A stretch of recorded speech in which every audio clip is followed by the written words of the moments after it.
This country has a national security problem, and it is not terrorism. It is fear. The idea that something or someone is dangerous or a threat. Fear keeps us safe. We are afraid of things that are harmful to us.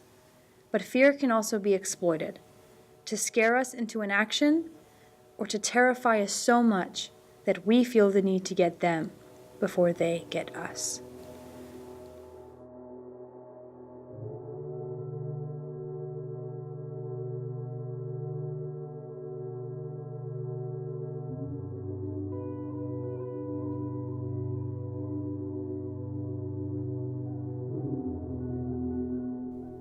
"22-year-old Satine Tashnizi grew up in California and Utah, but still feels a strong tie to her rich Iranian heritage. I'm the first to be born in the U.S. out of all of my extended family. My father came here in 1978. My mom came here in 1992, and they have been here ever since. But just like every other American family, hers mourned and wept on a fateful day in American history. Neil, it's Brian. A plane crashed into the Trade Center. It's on fire, and I'm in it, and I can't breathe. Yes, I remember 9/11. My dad burst open the door and he said, I've never seen him distraught like this. He said they hit the Twin Towers. And my mom was watching the replay of the first plane hitting the tower. She started to cry. And my dad was speechless. I was watching the television live when the second plane hit.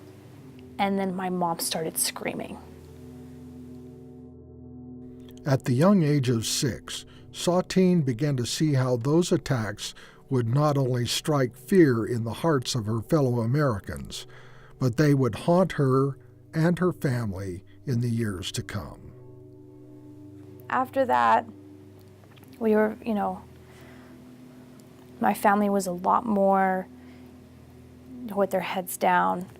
My father didn't let me go to school that day, and I remember thinking, why would they hurt me? What does this have to do with me? People begin to think they knew where my country was after 9/11, but even then, you begin to develop another narrative of terrorism and radical Islam and those people.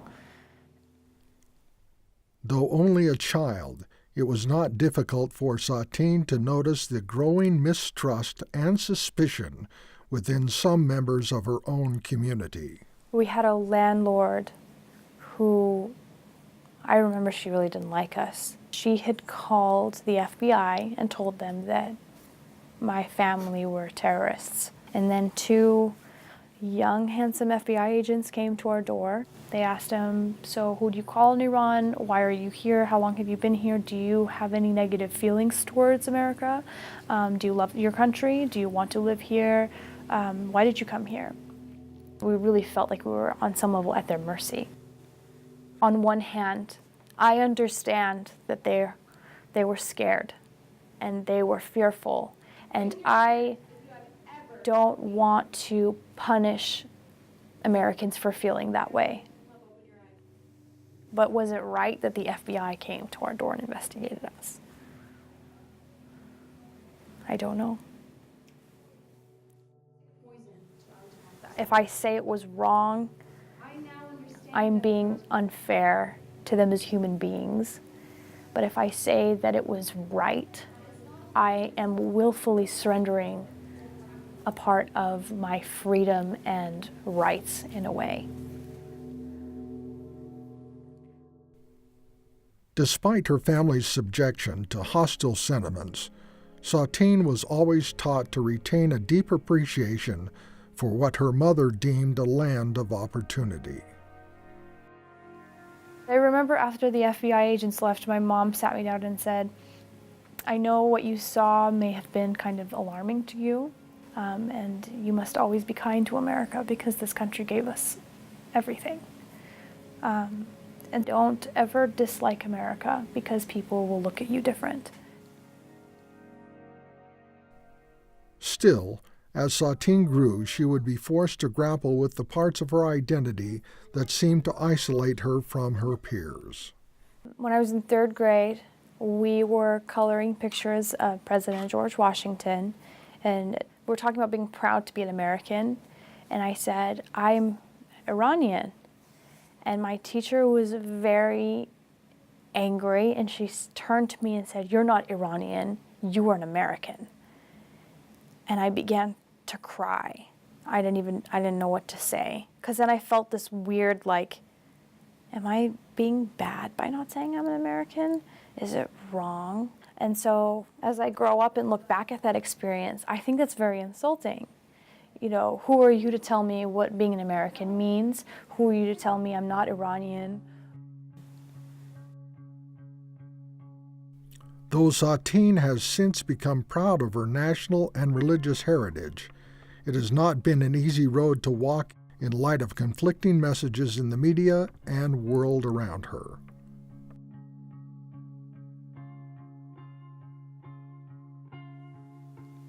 I think my definition of Islam comes from a cocktail of different circumstances and different sources and places.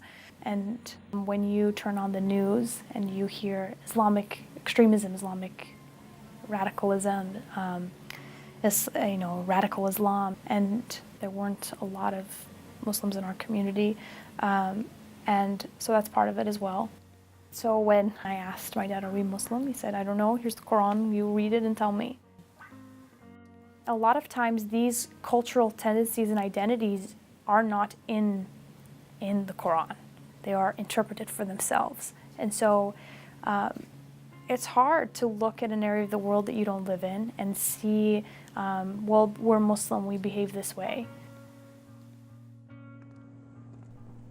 Satine's exploration of her faith extends beyond her personal religious practices, as she studies Middle Eastern politics in a political science program at the University of Utah. But now that I'm in college, I'm beginning to explore Islam and what it means, and I realized I had a very great dislike for it in the beginning. That I said, no, I will not be a part of this. And so, and I thought I was very open-minded and educated about it, but that was not the case. As I grew and had friends who were girls who wore hijabs, who were proud to wear it. I had friends who were Muslim that were like me, that lived the exact same lifestyle that I did. But I'm still kind of unpacking this, and there must be a separation between the religion and the culture.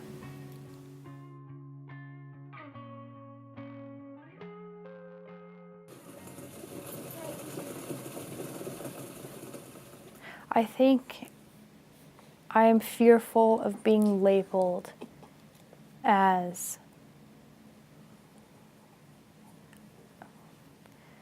unpatriotic, when in reality, you will find no one else around me that loves America more. No one who loves America more, and no one who has a greater hope for its future. And so I want Americans to be fearless in every way, less fearful of each other, fearful of their neighbors, fearful of things they don't understand. I want people to wake up in the morning and choose to learn instead of build a wall. Choose to ask questions instead of push a narrative. There should be no us versus them. It should be us. All of us.